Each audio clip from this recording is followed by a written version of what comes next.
المفلحون کے معزز دوستو، السلام علیکم ورحمۃ اللہ وبرکاتہ۔ نبی کریم صلی اللہ تعالی علیہ وسلم کا ارشاد ہے، میرے صحابہ ستاروں کی مانند ہیں، تم جس کی بھی پیروی کرو گے کامیاب ہو جاؤ گے۔ حضرت ابی بن کعب رضی اللہ تعالی عنہ مشہور صحابہ رضی اللہ عنہم اجمعین اور مشہور قاریوں میں ہیں۔ اسلام لانے سے پہلے لکھنا پڑھنا جانتے تھے۔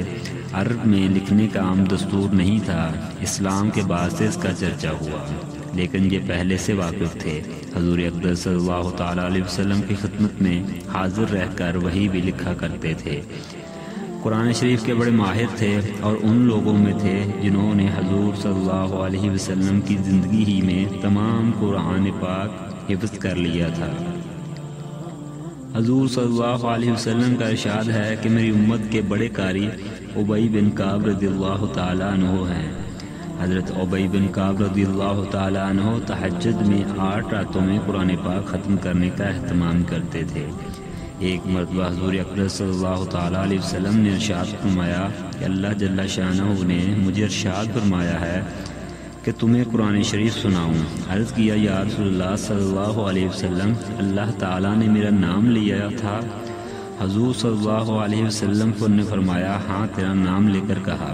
یہ سن کر فرتے خوشی سے رونے لگے۔ حضرت جندب بن عبداللہ رضی اللہ تعالیٰ عنہ کہتے ہیں کہ میں مدینہ طیبہ علم حاصل کرنے کے لیے حاضر ہوا تو مسجد نبوی صلی اللہ علیہ وسلم میں حدیث پڑھانے والے متعدد حضرات تھے اور شاگردوں کے حلقے متفرق طور پر علیحدہ علیحدہ ہر استاد کے پاس موجود تھے۔ میں ان حلقوں پر گزرتا ہوا ایک حلقہ پر پہنچا جس میں ایک صاحب مسافرانہ حیت کے ساتھ صرف 2 کپڑے بدن پر ڈالے ہوئے بیٹھے حدیث پڑھا رہے تھے۔ میں نے لوگوں سے دریافت کیا کہ یہ کون بزرگ ہیں؟ بتایا گیا کہ مسلمانوں کے سردار ابی بن کعب رضی اللہ تعالیٰ عنہ ہیں۔ میں ان کے حلقہ درس میں بیٹھ گیا۔ جب حدیث سے فارغ ہوئے تو گھر جانے لگے۔ میں بھی پیچھے ہو لیا۔ وہاں جا کر دیکھا ایک پرانا سا گھر، خستہ حالت، نہایت معمولی سامان، زاہدانہ زندگی۔ حضرت ابی بن کعب رضی اللہ تعالیٰ عنہ کہتے ہیں کہ ایک مرتبہ حضور اقدس صلی اللہ تعالیٰ علیہ وسلم نے میرا امتحان لیا۔ ارشاد فرمایا کہ قرآن شریف میں سب سے بڑی آیت برکت اور فضل کے اعتبار سے کون سی ہے؟ میں نے عرض کیا، اللہ اور اس کے رسول ہی بہتر جانتے ہیں۔ حضور صلی اللہ تعالیٰ علیہ وسلم نے دوبارہ سوال فرمایا۔ مجھے ادب مانے ہوا، میں نے پھر وہی جواب دیا۔ تیسری مرتبہ پھر ارشاد فرمایا۔ میں نے عرض کیا، آیت الکرسی۔ حضور پاک صلی اللہ تعالیٰ علیہ وسلم خوش ہوئے اور فرمایا، اللہ تجھے تیرا علم مبارک کرے۔ ایک مرتبہ حضور اقدس صلی اللہ تعالیٰ علیہ وسلم نماز پڑھا رہے تھے کہ ایک آیت چھوٹ گئی۔ حضرت ابی رضی اللہ تعالیٰ عنہ نے نماز میں لقمہ دیا۔ حضور صلی اللہ تعالیٰ علیہ وسلم نے نماز کے بعد ارشاد فرمایا کہ کس نے بتایا تھا؟